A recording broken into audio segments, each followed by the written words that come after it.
주일 아침 하나님 전에 함께 모여 예배 드립니다. 지나간 시간들을 좀 돌아보게 되는 이러한 주일 아침입니다. 이제 하루가 남았습니다. 여러분들이 남은 시간 동안 기도하시며 지나간 일들, 지나간 날들, 우리에게 일어났던 일들을 좀 곰곰이 생각하시며 정리하시고, 그리고 은혜 가운데 준비하여 새해를 맞이할 수 있는 올해의 남은 시간 될 수 있기를 소원합니다. 2018년 많은 일을 우리가 겪었습니다.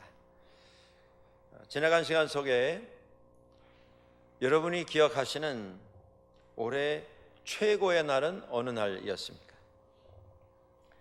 가장 큰 행복과 기쁨을 가져다 주었던 그날은 어떤 날이었습니까? 많은 부모님들은 아마 자녀들에 대한 생각을 기억을 하실 것입니다. 사랑하는 자녀들이 출생을 한 이런 가정도 있습니다. 성장하면서 학교를 졸업한 자녀를 두신 분들, 그날을 기억하실 것입니다. 잘 공부해서 다들 가기를 원하는 학교에, 그것도 장학금을 받고 진학하게 된 이런 일들을 기억하는 가정도 있으실 것입니다.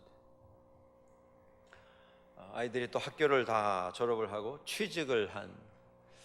취직해서 열심히 일하다가 승진을 하고 진급을 한 이런 일들도 기억나실 것입니다. 사랑하는 자녀들이 결혼을 해서 가정을 이룬 이런 부모님들도 계십니다. 아직 현장에서 뛰고 있는 부모님들 계시다면 열심히 일을 했는데 그 일의 결과가 아주 귀한 열매가 맺혀지는 그런 일들이 있었던 한 해를 여러분들 기억하시며 그날이 올해의 최고의 날이었다 말씀하실 수도 있을 것입니다. 새 집에 이사하신 분도 있고 새 자동차를 구입하신 분도 있습니다. 삶의 어떤 전환점을 준비해서 새로운 출발을 하는 이런 가정들도 있습니다. 지난 한 해의 최고의 날은 어떤 날이었습니까? 오늘 본문에 보면 우리가 90편, 10편 말씀 두 절만 함께 보셨는데 15절에 이런 말이 있습니다. 우리를 괴롭게 하신 날수대로와 우리가 화를 당한 연수대로 우리를 기쁘게 하소서. 모세라고 하는 인물이 하나님의 은혜 가운데서 정말 드라마 같은 삶을 살았던 그런 인물입니다. 그는 태어나면서부터 부모로부터 포기를 당해야 했던 비극의 주인공이었습니다. 애굽에서 종살이하던 부모 사이에서 남자아이로 태어나게 됐을 때에 당시에 애굽의 임금이 유대인들의 숫자가 늘어나는 것을 두려워해서 남자아이들이 출생하면 다 죽여라 라고 하는 명령을 내린 상황 속에서 아들을 낳았습니다. 그 아들 죽일 수가 없었습니다. 그래서 숨겨서 키웠습니다. 그런데 아이가 우는 소리가 점점 커지게 됐을 때 할 수 없이 광주리에 넣어서 강에 떠내려 보냈습니다. 그런데 하나님의 은혜로 그렇게 떠내려가던 모세가 죽이라고 명령을 내린 애굽의 임금 바로의 딸이 강가에 나왔다가 발견을 하고 그 아이가 유대인인 것을 알면서도 자신의 아들로 입양을 해서 키웁니다. 아버지는 죽이는 명령을 내렸는데 딸은 사랑을 가지고 은혜를 가지고 한 생명을 살리는 일을 진행하고 있습니다. 그렇게 해서 유대인이었던 모세는 애굽의 왕궁에서 왕의 자식 중에 하나로 성장을 합니다. 왕가의 자녀들이 누렸던 특권을 다 누렸습니다. 공부하고 훈련받았습니다. 여러 학식을 배웠고 여러 기술을 배웠습니다. 청춘을 왕궁에서 보냈습니다. 그가 40이 되었을 때, 성년이 되었을 때에 그는 자신만만한 야심을 가지고 있는, 꿈을 가지고 있는 이런 젊은이가 되었습니다. 밖에 나갔다가 유대인 하나가 애굽의 관리에게 억울하게 매맞는 모습을 보고 분노를 느꼈습니다. 그래서 주변을 살펴보고 보는 사람이 없다는 생각 속에서 그 애굽 관리를 쳐서 죽였습니다. 그리고 시체를 유기했습니다. 그리고 그 다음날 나가보니까 자기가 구원해 줬다라고 생각했던 동족들 사이에 모세가 애굽 사람을 쳐서 죽였다 하는 소문이 다 퍼져 있었고, 모세에게 어떤 사람은 항의하듯이 이렇게 말합니다. 내가 어제는 유대인으로서 애굽 관리 하나를 쳐서 죽이더니 오늘은 또 우리에게 명령해서 이래라 저래라 하느냐. 모세는 그 말에 충격을 받았습니다. 자기는 동족을 좀 구해보려고 하는 일로 자기 할 바를 행했다라고 생각을 했는데, 동족들은 그것을 고마워하지 않았습니다. 오히려 그 약점을 잡아서 모세를 위협하는 듯한 이런 행동을 보고 충격을 받습니다. 더 큰일이 났습니다. 애굽의 왕인 바로가 그 사실을 알았습니다. 그리고 모세를 잡으려고 했습니다. 왕궁에서 자랐고 왕궁의 교육을 받았고 그곳에서 꿈과 야망과 어떻게 보면 나이 40대였을 때에 종살이하고 있는 동족들, 유대인들을 위해서 뭔가 획기적인 민족의 운명을 바꿀 수 있는 이런 일을 내가 해야 하는 것 아닌가라고 하는 책임감과 부담을 느끼는 그 시점에 그는 원치 않게 살인자가 되어서 도망을 가야 했습니다. 나이 40에 애굽을 떠나서 광야로 도망갑니다. 그리고 그곳에서 들판에서 양치는 가정에 들어가서 거기서 결혼하고 거기서 자식을 낳으면서 거기서 연명하고 살았습니다.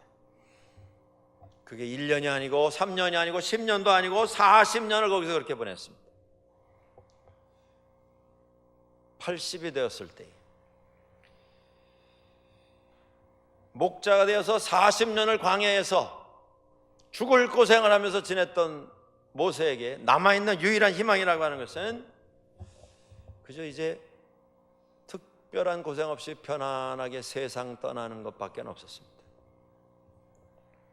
모세를 기억하는 사람도 없고 찾아오는 사람도 없고, 그래도 민족을 위해서 수고하고 꿈을 가졌던 그를 격려하는 음성도 들려오지 않았습니다. 완전히 잊혀진 무명 인사가 되었는데 그때서야 하나님께서 그를 찾아오셨습니다. 그리고 놀라웠게도 그를 애굽으로 내려가라 말씀하시며 내 백성을 인도해내라 라고 하는 미션 임파서블, 도저히 이룰 수 없는 사명을 그에게 맡겨주셨습니다. 모세가 절대 저는 못 갑니다, 별의별 핑계를 다 대면서 거부하고 반대하고 도망치려고 했습니다. 그런데 하나님 손에 결국 붙들려서 애굽으로 내려가서 바로 앞에 서서 내 백성을 가게 해주시오. 결국에 출애굽이 일어나고 백성들을 데리고 가나안 땅을 향한 행진이 시작이 됩니다. 그런데 모세가 인생 후반에 전혀 생각지 않았던 시점에 백성들의 대표가 되지 않았습니까? 지도자가 되지 않았습니까? 이스라엘을 구원하는 구원자가 되지 않았습니까? 그런데 이름은 지도자이고 인도자이고 구원자이었으나 그의 삶은 전혀 영광스럽지도 않았고 재미있지도 않았고 신이 나지도 않았습니다. 그는 오히려 목자로서 40년 죽을 고생을 하던 광야 생활이 더 편했을 정도로 이스라엘 사람들을 데리고 나오면서 원치 않은 고생을 했습니다. 그저 시간만 되면 불평을 쏟아놨습니다. 왜 이곳에 우리를 끌고 나와서 여기서 죽게 만들었느냐? 누가 너에게 우리 데리고 나와달라고 부탁한 적 있느냐? 애굽에 그냥 있었으면 잘 먹고 잘 마시고 그래도 이 고생은 안 했을 터인데 여기 나와서 우리를 굶어 죽게 하는구나. 먹는 음식이 없다고 투정을 하고, 고기를 먹고 싶다, 애굽이 그립다, 애굽으로 돌아가자, 이런 불평과 불만을 쏟아놓는 수십만의 유대인들과 모세는 정말 노년에 죽을 고생을 했습니다. 모세에게 있어서 120세가 되어 그는 세상 떠나게 되는데, 그에게 당신의 인생 최고의 순간이 언제였습니까? 한번 말씀해 보시오 라고 한다면 모세가 무엇이라고 대답을 했을 것 같습니까? 내가 왕궁에서 유대인이지만 원수의 왕궁의 자녀가 되어 들어가서 거기서 누렸던 특권, 거기서 공부하고 훈련받고 야망과 꿈을 키웠던 그 시절이 나는 그립다. 출애굽했을 때 모든 이스라엘 사람들이 찬송하며 춤추며 행진하여 애굽을 나오던 그 순간이 나는 가장 좋은 순간이었다. 뭐 이런 대답이 당연히 나오지 않겠습니까? 그런데 모세는 우리를 괴롭게 하신 날수대로와 우리가 화를 당한 연수대로 우리를 기쁘게 해 주시옵소서. 돌아보면 고통의 순간, 고난의 순간, 눈물과 아픔과 실패와 실수의 흔적들 속에서 고생하고 고민해야 했던 순간이 더 많았습니다. 하나님, 기쁘고 신이 나고 즐거웠던 시간이 아니라 정말 어려웠던 순간이 더 많았습니다. 그 날수대로, 그 연수대로 다 기쁨으로 회복시켜 주십시오. 그렇게 소원을 하고 있습니다. 모세는 하나님, 이것이 저의 일생의 최고의 순간이었습니다 이렇게 대답하지 않고 너무 힘들었던 그 순간, 그 시간을 하나님 회복시켜 주십시오 소원하고 있습니다. 한 특별한 전시회에 가본 적이 있습니다. 그 전시회는 사람의 몸을 해부해서 잘 처리를 해서 사람들이 볼 수 있도록 전시해 놓은 그런 전시회였습니다. 그곳에 가서 몸 구석구석 속속들이 다 볼 수 있도록 준비를 해놓은 그 몸을 보면서 정말 생각을 많이 했습니다. 인체가 이렇게 신비한가? 생각지도 못한 이런 부분들이 몸 안에 있다고 하는 걸 발견했습니다.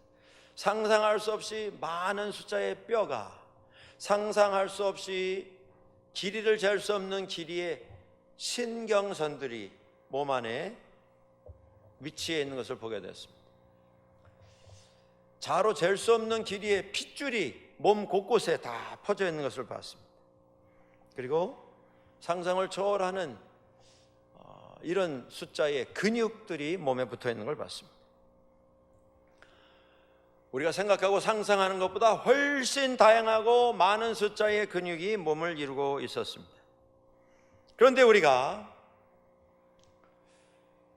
그냥 가만히 있는 것이 편해서 일어나지도 않고 움직이지도 않으려고 하고, 움직인다 해도 문을 열지도 않고 밥 수저를 들어서 식사를 하지도 않으려고 한다면, 특별히 무거운 거, 땀나는 일, 조금이라도 몸에 부담이 되는 일을 전혀 하지 않으려고 한다면 우리 몸의 근육은 발달을 할 수가 없게 될 것입니다. 여러분들 가끔 운동이라고 하는 걸 하시지 않습니까? 근데 좀 땀나는 그런 운동을 한 다음 날 우리가 다 경험하는 게 있습니다. 그게 뭡니까? 근육통입니다. 여기저기가 쑤시고 결리고 며칠 고생을 하시게 됩니다. 왜 그런 결과가 오는 것입니까? 우리가 평소에는 편안하고 안락한 이런 생활을 하는 날에는 전혀 사용해보지 않은 근육을 우리가 움직였기 때문입니다. 내 몸에 있는지도 몰랐던 그 근육들을 움직였기 때문입니다. 그런데 그 근육이 내게 있는지도 몰랐지만 그 근육은 내 몸에 있었습니다. 그리고 내 몸에 꼭 필요한 근육이었었습니다. 영적으로도 마찬가지입니다. 우리가 편안하고 모든 게 다 순조롭고 평탄한 날에 전혀 생각지도 아니하는, 생각할 필요가 없는 우리의 영적인 부분들이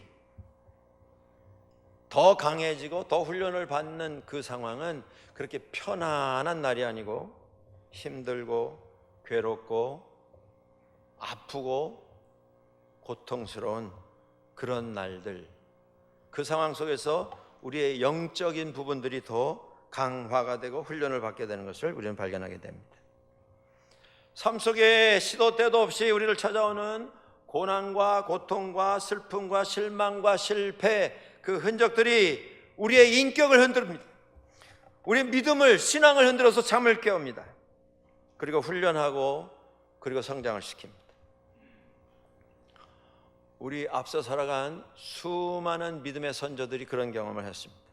이 세상을 화려하게 장식을 해놓았던 그 위대한 예술가들, 문학가들, 신앙인들이 다 그런 고백을 똑같이 합니다. 인생에 감당할 수 없이 어려웠던 그 불행한 날들이 그들로 하여금 평소에는 생각지도 못했던 깊은 영적인 체험을 하게 만들었고, 창조적인 생각을 가지게 만들었고, 훗날 사람들에게 그 감동을 줄 수 있는 이러한 삶의 흔적들을 남긴 것을 보게 됩니다. 예수님께서도 그의 삶에 있어서 가장 중요하고 가장 중요한 일을 주님께서는 예루살렘에 올라가셔서 관중들이, 사람들이 나와서 환호하고 환성을 터뜨리고 호산나로 찬송하면서 주님을 환영하는 그 환영 대열 속에서 주님의 오신 목적을 준비하신 것이 아니라 고통과 고난과 아픔 가운데서 십자가의 사역을 준비하신 것을 보게 됩니다. 이 세상은 마취제가 유행하고 있는 세상입니다. 누구도 고통을 싫어합니다. 고통은 마치 현대사회 속에서 죄악으로 취급을 받습니다. 반드시 없어져야 할 것으로 이렇게 취급을 하고 있습니다. 그러나 고통은 어떻게 해서라도 피해야 하고 도망쳐야 하고 당하지 않으면 복이고, 그걸 경험할 필요가 없고 경험 안 하면 축복받은 것으로 이렇게만 생각한다면 우리는 하나님의 사람으로 세상을 살아갈 때에 올바른 생각을 하기도 힘들어지게 될 것이고, 그 고민 속에서 바른 결단, 선택을 하기란 불가능하게 될 것입니다. 우리 삶 속에 고통이 있습니다. 어려움이 있습니다. 여러분, 지난 한 해를 한번 돌아보십시오. 신나고 재미있고 정말 기억할 만한 그런 일만 생각이 나십니까? 기억하기 싫은 이런 일들이 있지 않습니까? 아직도 해결되지 않은 고민이 우리에게 있습니다. 아직도 아물지 않은 열린 상처가 있습니다. 정리되지 않은 복잡한 감정들이 우리에게 있지 않습니까? 그런데 오늘 말씀은 그것이 피하고 도망가고 감추고 잊어버려야만 하는 그런 것이 아니고, 하나님의 손에 맡겨질 때에 그것이 기쁨으로 바뀌어질 수 있다, 그걸 믿고 그걸 소원하는 기도가 오늘 본문의 말씀으로 우리에게 주어지고 있습니다. 우리의 삶도 마찬가지입니다. 여러분, 지난 한 해를 돌아보시면서 아직도 투병하시는 분들이 있습니다. 아직 수술 날짜를 받아놓고 기도하며 준비하고 있는 분들도 있습니다. 여러 가지 복잡한 일들이 있습니다. 그걸 그냥 고민으로 생각하며 신음만 하실 것입니까? 그 고통이 기쁨이 될 수 있다는 걸 기억하십시오. 그렇게 되기 위해서 우리가 이해해야 할 아주 중요한 것이 있습니다. 그것은 우리의 주어진 인생이라고 하는 시간에 대한 이해를 바로 가질 필요가 있습니다. 성경은 시간이라고 하는 단어를 두 가지 단어로 사용을 합니다. 하나는 크로노스라고 하는 단어입니다. 이 단어는 숫자에 의해서 지배되는 시간입니다. 1분은 60초이고 1시간은 60분이고 하루는 24시간이고 1년은 365일이라고 하는 숫자에 의해서 진행되는 시간입니다. 이 크로노스라고 하는 시간이 세상을 지배하고 있습니다. 우리는 크로노스라고 하는 숫자에 의한 한계 속에서 살아갑니다. 인생이 이 숫자에 의해서 평가받는 세상에 살고 있습니다. 인생의 성공은 더 많이 가져야 성공입니다. 더 많이 쌓아놓으면 복받은 것입니다. 다 써도 쓸 수 없는 이런 걸 쌓아놓으면 그 인생은 정말 복받은 인생이다, 그렇게 평가를 합니다. 그래서 더 많이 가지려고 합니다. 더 많이 모으려고 합니다. 숫자만 많아지면 모든 것이 다 안전하고 모든 것이 다 편안하다라고 그렇게 믿고 오늘도 뛰어다니고 있습니다. 세상뿐입니까? 우리 가정도 그런 철학이 있고 교회에도 그런 생각이 지배하는 그런 경우가 너무 많습니다. 이 숫자의 한계 속에서 우리는 시간을 구분하게 됩니다.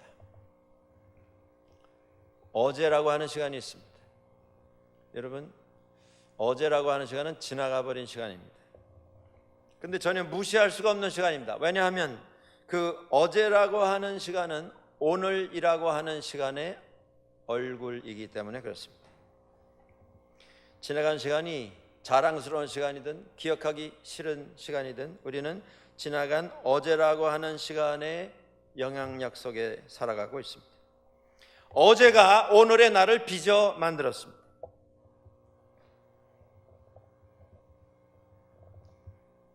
그리고 어제에 만들어진 나의 영향권 속에서 나는 오늘을 살아갑니다. 인생은 이런 일의 연속입니다. 초등학교 열심히 다니고 그 학교 다니면서 선생님에게 사랑받고 그래도 어릴 때부터 좀 똑똑해서 공부도 잘하고 말도 잘 들으면 칭찬받고 사랑받고 인정받으면서 자랍니다. 그리고 그것이 상급학교에 가면 그대로 영향을 끼칩니다. 그래서 그 다음 학교에 가서도 잘하고 인정받고 더 두각을 드러내고 그 다음 학교로 올라가면 그것이 이어집니다. 그리고 그 전통과 기록 속에서 그 다음 과정이 마련이 되고 그렇게 해서 남들이 가고 싶어하는 좋은 학교에 또 들어가서 좋은 학과에서 공부하고 나면 그 다음에 취직해서 더 좋은 삶을 만들어가고 좋은 삶 속에서 더 많은 것을 나보다 더 빨리 이루고 모으고 쌓아놓으면 성공이 됩니다. 인정받습니다. 그게 크로노스라고 하는 시간 개념에서 진행되는 삶의 모습입니다. 그 반대의 경우가 있습니다. 어릴 적에 놀기 바빴습니다. 그저 뛰어놀기 바빴습니다. 재미있는 일조차 아니라 다른 것에 신경 쓰지 못했습니다. 그러다 보니까 초등학교 때 별로 두각을 드러내지 못했습니다. 그 다음 학기에 올라갔는데 아직도 철이 들질 않습니다. 친구들하고 놀다가 또 그냥저냥 그 상급학교에 또 올라갑니다. 있어도 그만 없어도 그만. 그런 상태로 학교를 졸업하고 사회로 진출합니다. 철이 들었는데 너무 늦었습니다. 여기서 문제가 생깁니다. 돌아가서 고칠 수가 없습니다. 이미 늦어버렸습니다. 그래서 과거라고 하는 시간 속에서 생각을 미처 하지 못하고 철이 들지 못해서 마련하지 못한 그 삶에 마련되지 못한 결과 때문에 고민하면서 어떻게 보면 고통을 당하면서 인생을 살아갑니다.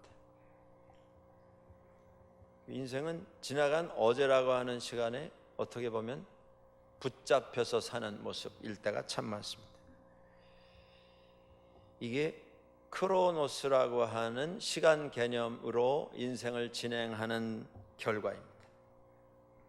다시 돌아갈 수도 없고 이제 그냥 만들어진 그 삶 속에서 어떻게 하든 연명을 해야 하는 비극적인 삶이 시작이 되는 것입니다. 여러분들, 이 삶은 둘 다 어제라고 하는 과거라고 하는 시간에 노예로 살아가는 삶의 모습입니다.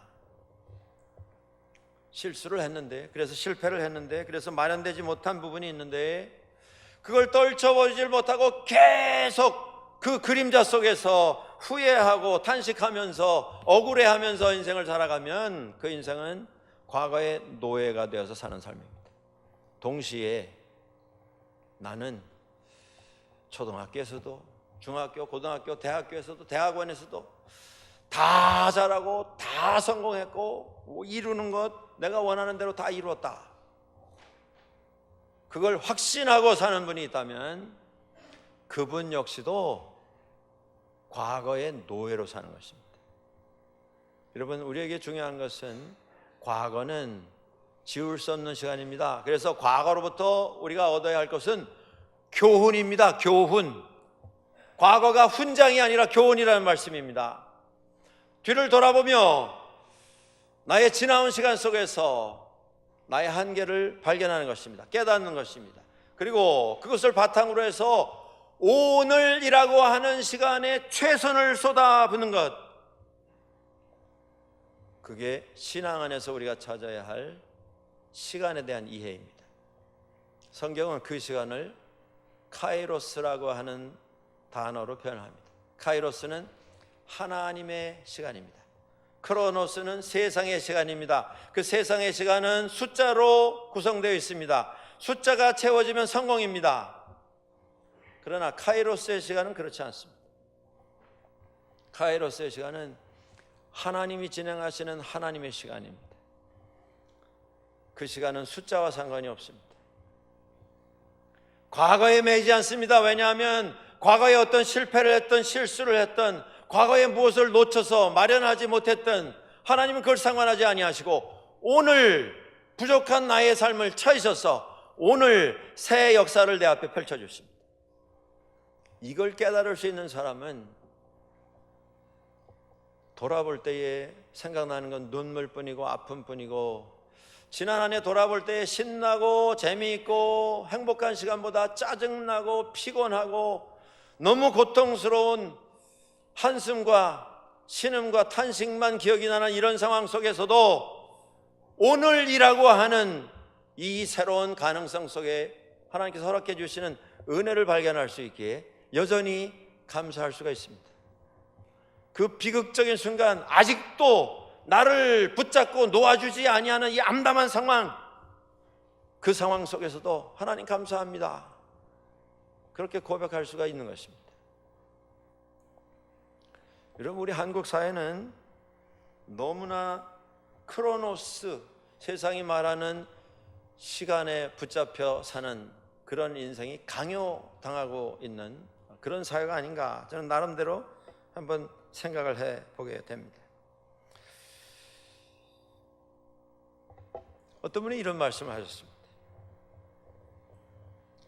한국은 초등학교에서 빨리 철들지 않으면 일생이 다 망가진다. 두 번 기회가 없다고 하는 것입니다.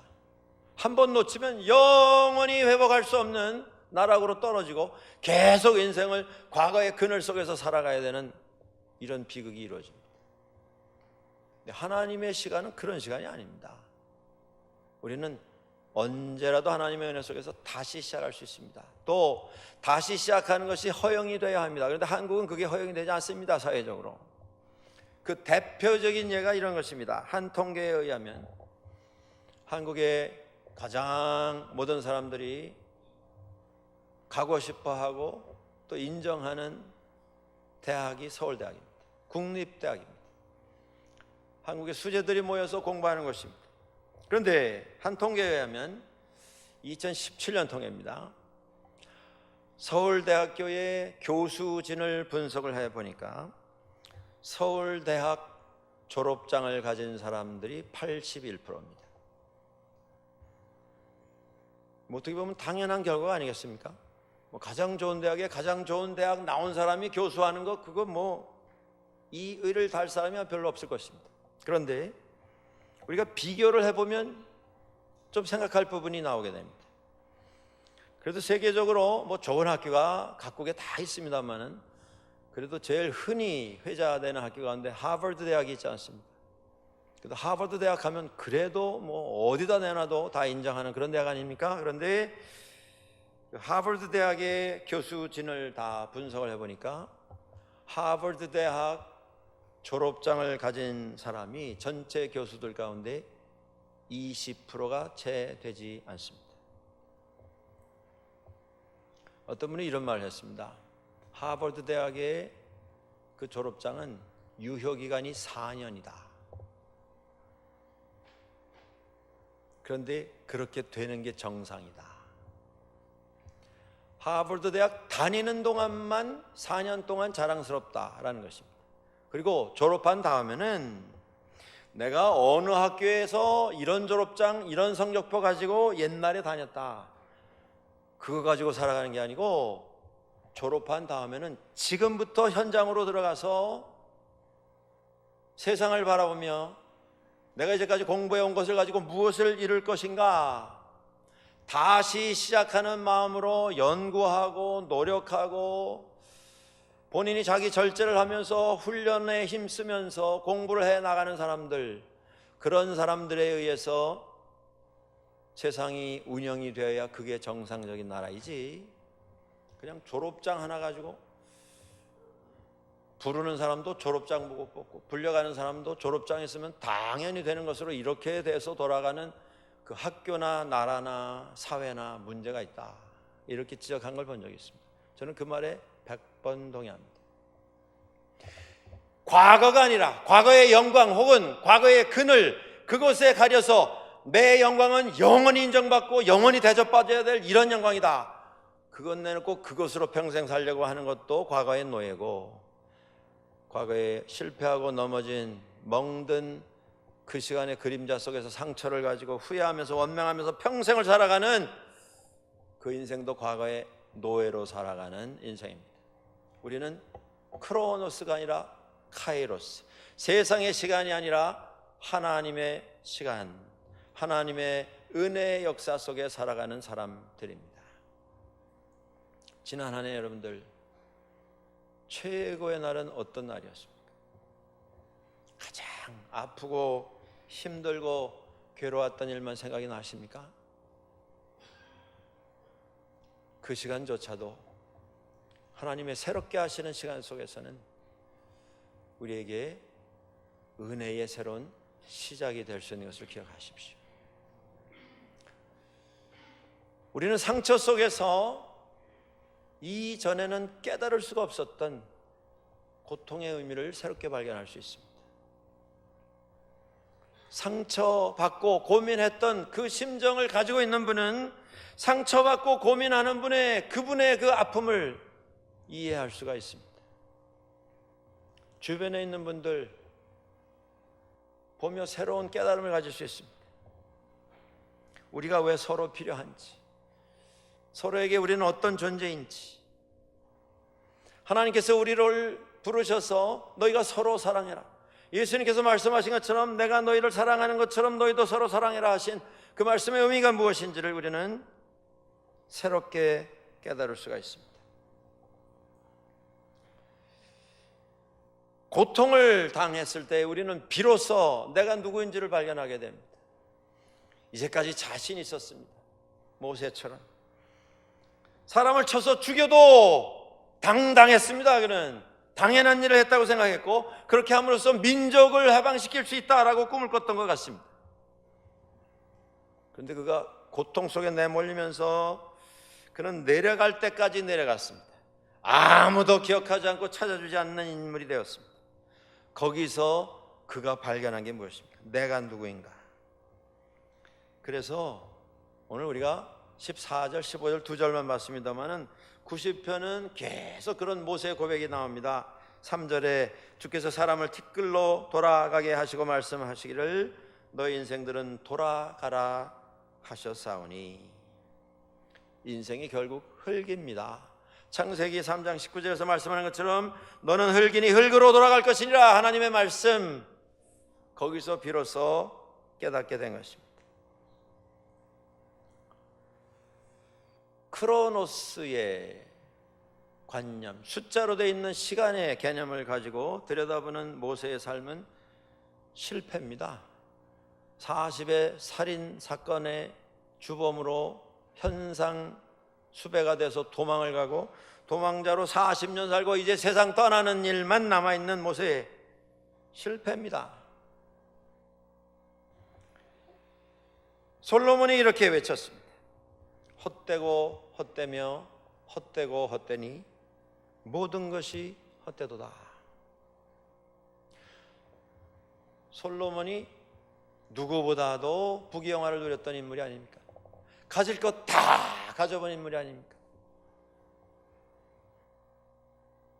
그런데 하나님의 은혜가 아니면 다 헛것이다 고백한 것입니다.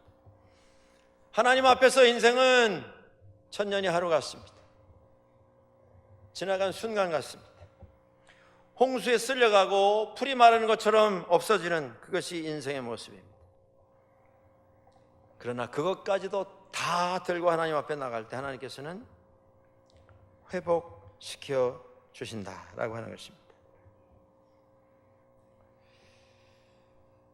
고린도 후서 4장 16절 이하에 이런 말씀이 나옵니다.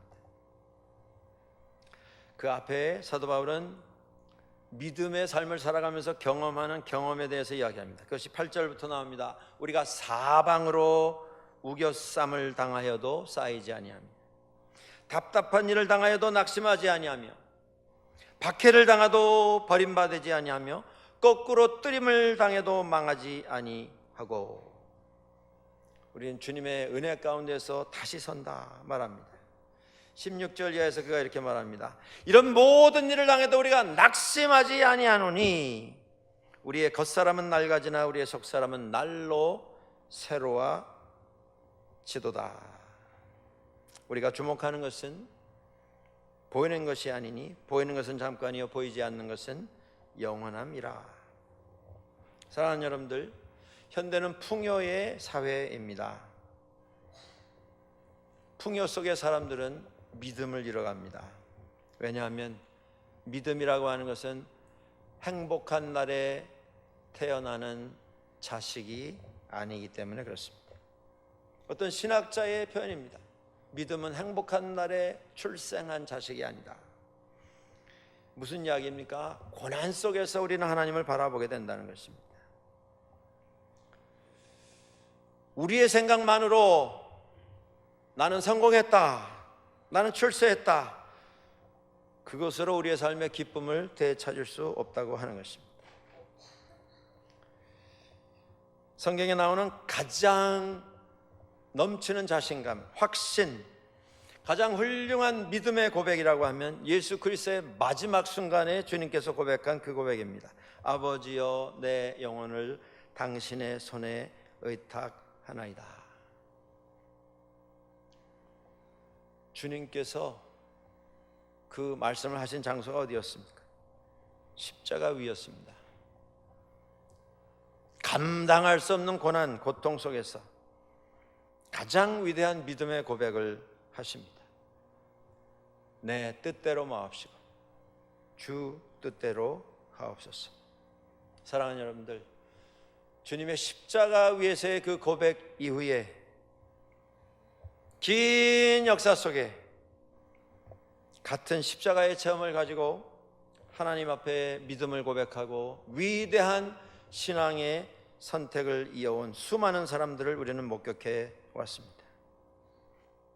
고난은 결코 행복한 경험은 아닙니다. 그러나 그것은 하나님의 거룩하심을 만나게 되는, 하나님과 얼굴을 대하여 하나님을 뵙게 되는 이러한 사건입니다.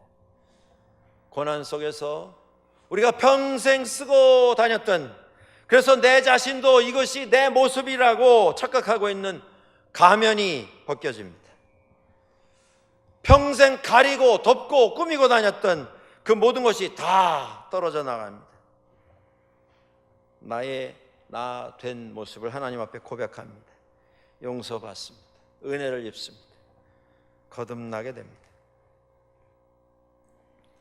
한 해 마지막 주일입니다.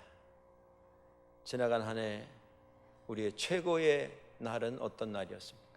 최고의 순간은 어떤 순간이었습니까? 가장 어려운 그 일을 주님 앞에 드리시기 바랍니다. 가장 힘들고 괴로운, 아직도 마음에 정리하지 못한 그 일을 하나님 앞에 내어놓으시기 바랍니다. 주님께서 어루만지시고 그것을 최고의 순간으로 바꾸어 주실 것입니다. 같이 기도하시겠습니다.